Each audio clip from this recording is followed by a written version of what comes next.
Shalom, everybody. Rabbi Edelstein here with a very, very special installment of Rabbi E in 3, brought to you as always by MEOR DC.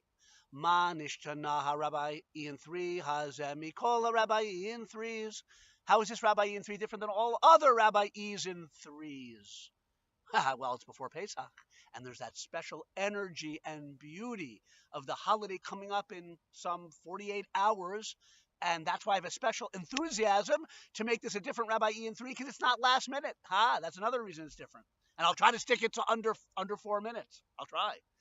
I also hope that I'll do a couple of these, maybe 3, Rabbi E in 3, part 1, 2, and 3, in the next 48 hours. I'm not promising, but because there's so much to talk about and share with you. And the more we think about Passover before we get to the Seder, the more inspiring and elevating that night, the Seder nights, can be. It really is an incredible, incredible holiday. The Torah refers to it as Leil Shimurim, a night of anticipations.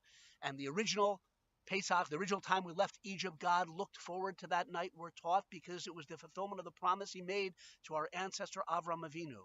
But every year it's still Leil Shimurim, a night of anticipations. God anticipates hearing us, his chosen people, talk about the Exodus, share the beauty of the story, the drama of the story with ourselves, with the next generation, forging another link in the chain of our unbroken tradition. God looks forward to the Seder nights, and we do too.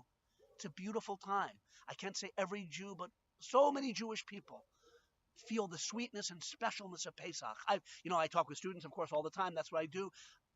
I'm pretty sure when I ask what's your favorite holiday, every holiday is beautiful and meaningful, but I think Pesach tops the list. I'm pretty confident. We know it's a special time for us, for our people. So much to talk about. Well, it's a beautiful spring afternoon. Does springtime have anything to do with the holiday? It does, actually. The Torah commands, God commands us to observe Passover in the spring. Now, you might say, well, that's obvious. I mean, it's springtime, but no. God took us out in the spring. That's what the Torah says. It was a beautiful temperate climate when we left the horrible slavery of Egypt. It wasn't too warm and too cold. But you know what? If the Torah had not commanded us specifically to keep Passover in the springtime, it wouldn't happen, because we follow the lunar calendar. That was also commanded to the Jewish people right before they left Egypt. And 12 lunar months are less than a solar year. So if we didn't make an adjustment, which we do, Passover will be in different seasons. But God, and we add an extra month. It's called a leap year every so often. But we do it because God said, Chodesh Aviv, observe it as a springtime holiday. What's the connection of spring and Passover? Springtime, I'll coin a phrase, is the comeback season. The natural world looks dead and gone, bleak, no life, cold ground, and then spring awakens, budding and blossoming and blooming and birds chirping, and the world renews itself and comes back to life. It's a comeback. This past week in the world of sports, we had an incredible comeback. Tiger Woods, thrilling and amazing athlete who had some bad times in his life. And most people, including himself, I'm sure, part of the time, thought he was dead and gone as a golfer, never going to come back, never going to win another major. He won the Masters this past week. It's really an incredible story. But is it the greatest comeback of all time? Tiger Woods? No. The Jewish people. Greatest comeback of all time.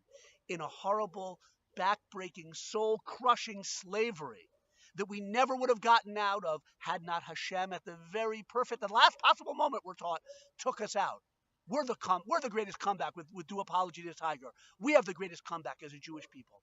And every year we come back again to be inspired. Part 1 of Rabbi Ian 3. Hope to see you tomorrow. Have a good day.